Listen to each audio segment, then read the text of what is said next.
एक राज्य में एक मंदिर का निर्माण हो रहा था और इस मंदिर के ऊपर बन रही थी एक मीनार, बहुत ऊंची, आसमान को छूती हुई। उस मंदिर के भव्य निर्माण को देखने के लिए वहां के राजा वहां पर दौरे पर आए। दौरे पर आकर उन्होंने वहां के लोगों को पूछा कि इस मीनार की ऊंचाई कितनी होगी। वहां के लोग इसका कोई जवाब नहीं दे पाए। तब वहां पर एक व्यक्ति प्रकट हुआ। वो एक गणितज्ञ था। उसने अपना नाम बताया, केशव। उससे भी ये सवाल किया गया। उसने बोला, महाराज आप चिंता ना करें, आप वहां पर विश्राम करें, मैं आपको इसका उत्तर बताता हूँ। उसने उस मंदिर से सीधी लाइन में एक छड़ी जमीन पे गाड़ दी। जमीन पे गाड़ करके उसने इंतजार किया धूप के ऊपर आने का।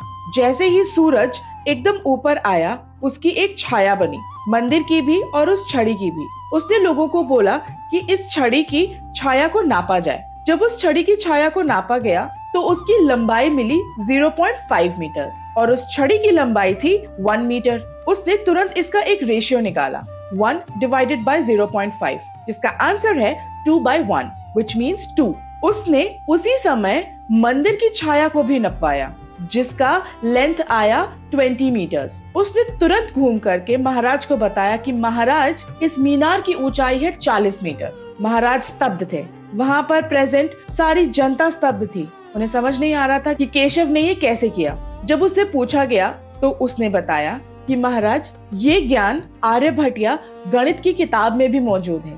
ये हमारे इतिहास में मौजूद छाया गणित है। इस छड़ी को हम कहते हैं शंकु और इसकी छाया और इस छड़ी के रेशियो को नापने को हम कहते हैं छाया गणित। So friends, छाया गणित is nothing else except than trigonometry and the formula जो यहाँ पर केशव ने यूज किया था was tan theta।